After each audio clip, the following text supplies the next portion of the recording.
Hello friends, welcome to my channel. இன்றைக்கி நம்ம வீடியோவில் பயனுள்ள வீட்டு குறிப்பு தாங்க உங்கள்கிட்ட ஷேர் பண்ணியிருக்கேன். வீடியோ ஃபுல்லும் ஸ்கிப் பண்ணாமல் பாருங்கள். அப்போ தான் நான் என்னென்ன டிப்ஸ் சொல்லியிருக்கேங்கிறது உங்களுக்கு புரியும்.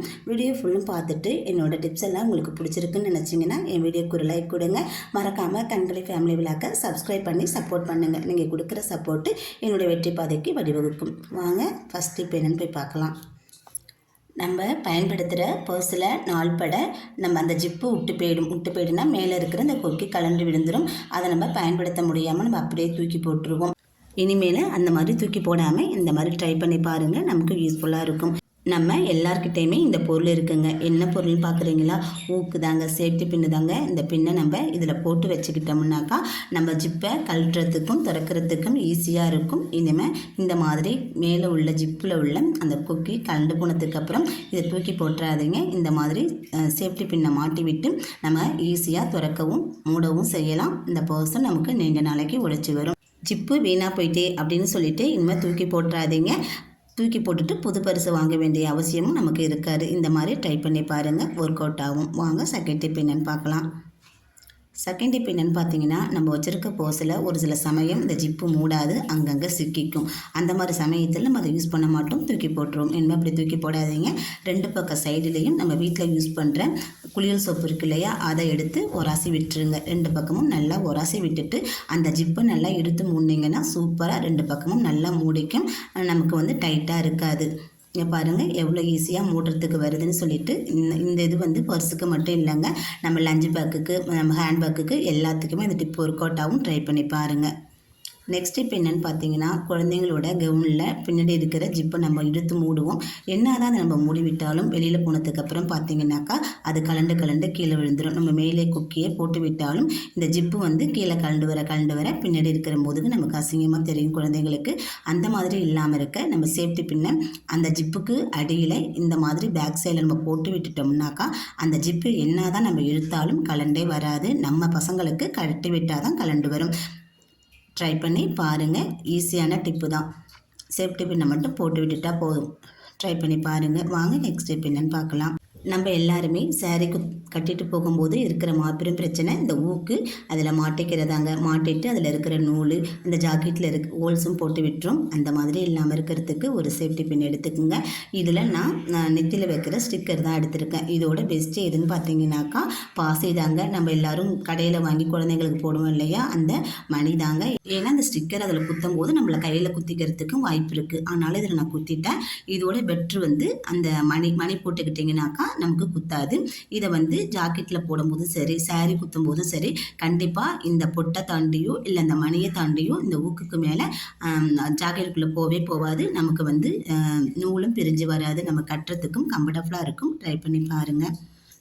நெக்ஸ்ட் டிப் என்னென்னு பார்த்தீங்கன்னா, இப்போ நான் ஊதுவத்தி தாங்க எடுத்திருக்கேன். இதை எதுக்கு பயன்படுத்த போகிறேன்னு நான் சொல்கிறேன் பாருங்கள். இதை ஒரு சவ் பேப்பரில் வச்சு நம்ம இடிக்கல்ல வச்சு தட்டி எடுத்துக்கலாம். தட்டி எடுக்கும்போது நமக்கு நல்லா பவுடராகி வந்துடும். நம்ம லேசாக தட்டி கொடுத்தாலே போதும். இல்லைன்னா கையாலெல்லாம் ஊற்று எடுத்துக்கலாங்க.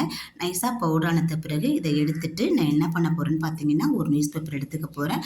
நியூஸ் பேப்பரில் இதை நான் போட்டுக்க போகிறேன். அதுக்கு முன்னாடி இந்த குச்சை நம்ம தூக்கி போட்டுற வேண்டாம். நம்ம சிங்குக்கு பக்கத்தில் வச்சுட்டா நல்ல வாசனையாகவும் நல்ல மணமாகவும் இருக்கும். இப்போ குட்டி குட்டி பூச்சி கூட வராதுங்க. இந்த நியூஸ் பேப்பரில் கொஞ்சம் போல் கற்பூரத்தை போட்டுக்கிறேன்.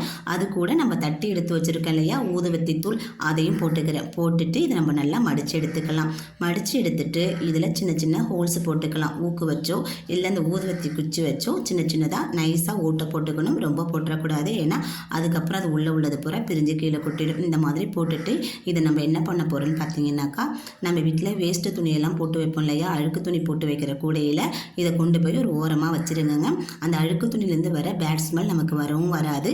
அதில் குட்டி குட்டி பூச்சிகளும் போகாது. இதில் நான் அழுக்கு துணி போட்டு வைக்கல, பசங்க யூஸ் பண்ணுற துணியை இதில் நான் வச்சுருக்கேன். இதில் வச்சுட்டு நம்ம அந்த ஊதுவத்தி கற்பூரத்தையும் வச்சுட்டோம்னா எப்போ திறந்தாலும் நல்லா வாசனையாக இருக்கும். குட்டி குட்டி பூச்சிகளும் வராது. ட்ரை பண்ணி பாருங்கள். நெக்ஸ்ட் இப்போ என்னென்னு பார்த்தீங்கன்னா, ஒரு கிண்ணம் எடுத்துருக்கேன். கிண்ணத்தில் கொஞ்சம் போல் தண்ணி சேர்த்துக்கலாம். தண்ணி சேர்த்துட்டு நம்ம தட்டி எடுத்து வச்சுருக்க ஊதுவத்தி தூளையும் இது கூடயே சேர்த்துக்கலாம். சேர்த்துட்டு நம்ம நல்லா கலந்து விட்டுடலாம். அந்த ஊதுவத்தி தூள் நல்லா கரைஞ்சி வந்துடும். இது கொஞ்சம் பவுடராக இருந்தால் தான் இந்த டிப்ஸுக்கு இது ஒர்க் அவுட் ஆகும். பவுடராக நம்ம தட்டி எடுத்துப்போம். எடுத்துட்டு ஒரு வேஸ்ட்டு வாட்டர் பாட்டில் எடுத்துக்கோங்க. 10 ரூபா ஜூஸ் பாட்டில் இருக்கு இல்லையா, அந்த பாட்டில் தான் எடுத்திருக்கேன். அந்த பாட்டிலில் இதை நம்ம ஊற்றி எடுத்துக்கலாம். தூக்கி போடுற வேஸ்ட்டு பாட்டிலை வீணாக்காமல் இந்த மாதிரி ட்ரை பண்ணி பாருங்கள். இதை நல்லா கலக்கி விட்டுட்டு இதில் ஊற்றிக்கலாம். இதில் மீத இருக்க துகள்லையும் இதில் பாட்டிலில் இருக்கிற தண்ணியவே சேர்த்து நம்ம நல்லா கலக்கி விட்டுட்டு இந்த பாட்டிலில் ஊற்றிக்க வேண்டியதாங்க. ஊற்றிட்டு இதை வந்து ஸ்ப்ரே பாட்டில் இருந்தால் நீங்கள் போட்டுக்குங்க. நான் ஸ்ப்ரே பாட்டில் இல்லை, அதனால் இந்த மாதிரி வாட்டர் பாட்டில் எடுத்திருக்கேன். வாட்டர் பாட்டில் மூடியில் ஊக்க வச்சு இந்த மாதிரி சின்ன சின்னதாக ஹோல்ஸ் போட்டுக்குங்க. கையில் போட கஷ்டமாக இருந்ததுன்னா கொஞ்சம் போல் நெருப்பில் காட்டி ஹோல்ஸ் போட்டுக்குங்க. இது நல்லா தெளிக்குது பாருங்கள். இதை எடுத்துகிட்டு போய் நம்ம என்ன பண்ண போகிறோம்னாக்கா, நம்ம வந்து பெட்ஷீட்லாம் இப்போ மடித்து ஓரம் கட்டி வச்சுருப்போம். அதில் நம்ம ட்ராவல் பேக்கில் இதிலெல்லாம் நம்ம தெளித்து விட்டுட்டு எப்போ எடுத்தாலும் நல்ல நறுமணமாகவும் இருக்கும், பூச்சி தொல்லையும் இருக்காது. ட்ரை பண்ணி பாருங்கள். நெக்ஸ்ட் இப்போ என்னென்னு பார்த்தீங்கன்னா, நம்ம வீட்டில் குளிச்சுட்டு மிச்சம் இருக்கிற சோப்பை தூக்கி போட்டுருவோம். இனிமேலுக்கு அந்த மாதிரி தூக்கி போடாதீங்க. ஒரு சில சமயத்தில் அந்த சோப்பை வந்து மீதமாக இருந்ததுன்னா புது சோப்பு வாங்கும்போது கொஞ்சமாக தண்ணி தெளிச்சிட்டு அந்த சோப்பை ஒட்டி வச்சு குளிச்சிருவோம். அப்போயுமே ஒரு சில சமயத்தில் அது கீழே விழுந்துடும். அதை நம்ம தூக்கி போடாமல் இது போல் நம்ம ரியூஸ் பண்ணிக்கலாம். இதில் கொஞ்சமாக தண்ணி ஊற்றிக்கிறேன். நான் கையில் சோப்பு எடுத்ததுனால அந்த கை கழுவிட்டு அந்த தண்ணியை சேர்த்துக்கிறேன். நம்ம அப்படியே அடுப்பில் வச்சோம்னாக்கா அது வந்து சூடாகி வரத்துக்கு லேட் ஆகும். இந்த மாதிரி நல்லா கையை வச்சு கரைச்சி விட்டுறலாம். இல்லை நீங்கள் வந்து காய் துருவுற துருவல் இல்லைனாக்கா இடிக்கல் வச்சு தட்டி எடுத்துக்கலாம். அந்த மாதிரி தட்டி எடுக்கும்போது ஈஸியாக நமக்கு கரைஞ்சி வந்துடும். இது ஒரு 10 நிமிஷம் அப்படியே ஊற விட்டு நம்ம கையாலேயே கரைச்சி எடுத்துக்கலாம். நல்லா காஞ்சி போன சோப்பாக இருக்கிறதுனால ஒன்று கரையாமல் இருக்குது. இப்போ இதை ஹீட் படுத்தும் போது இது வந்து சுத்தமாக கரைஞ்சி வந்துடும். இது வந்து மீடியம் ஃப்ளேமில் வச்சு அந்த தண்ணியிலேயே நம்ம நல்லா இதை கரைச்சி விட்டுறலாம். ஒரு 2 to 3 நிமிஷம் இது சூடானாலே போதும். சோப்பு நல்லா கரைஞ்சி வந்துடும்.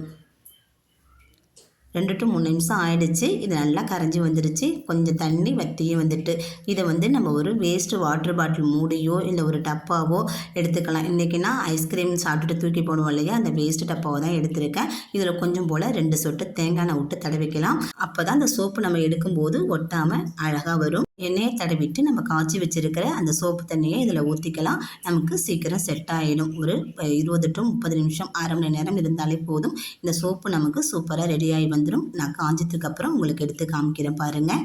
சின்னொண்டு துண்டு தானே அப்படின்னு நினச்சி இனிமேல் இந்த சோப்பை தூக்கி போட்டுறாதீங்க. சேர்த்து வச்சுருந்து இந்த மாதிரி ட்ரை பண்ணி பாருங்கள். நமக்கு பல விஷயத்துக்கு யூஸ்ஃபுல்லாக இருக்கும்.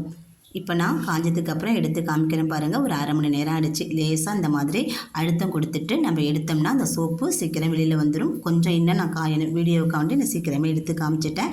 தூக்கி போடுற இந்த சோப்பில் எவ்வளோ சூப்பராக நமக்கு சோப்பு ரெடி ஆகிடுச்சு பாருங்கள். நல்லா கொஞ்சம் பெருசாகவே நமக்கு கிடச்சிருக்கு. இந்த சோப்பை நம்ம குளியலுக்கும் பயன்படுத்தலாம். நான் நிறையா சோப்பு இதில் சேர்த்துருக்கிறதுனால கை கழுவ இல்லை ரெஸ்ட் ரூம் போயிட்டு நம்ம அதை யூஸ் பண்ணிக்கலாம். இதை தூக்கி போட்டுறாதீங்க. தூக்கி போடுற சோப்புலேயே நம்ம புதுசாக ஒரு சோப்பு ரெடி பண்ணிட்டோம். நமக்கு வந்து தனியாக ஹேண்ட் வாஷ்க்கு அந்த மாதிரிலாம் நம்ம சோப்பு வாங்க வேண்டிய அவசியம் இருக்காது. ட்ரை பண்ணி பாருங்கள். நான் சொன்ன டிப்ஸில் ஏதாச்சும் ஒன்றாச்சும் உங்களுக்கு பயனுள்ளதாக இருக்குன்னு நம்புகிறேன். பயனுள்ளதாக இருக்குன்னு நினச்சிங்கன்னா என் சேனலுக்கு ஒரு லைக் கொடுங்க. மறக்காமல் சேனலை சப்ஸ்கிரைப் பண்ணி சப்போர்ட் பண்ணுங்கள். மற்றொரு நல்ல பதிவில் சந்திப்போம். தேங்க்ஸ் ஃபார் வாட்சிங். வாழ்க வளமுடன்.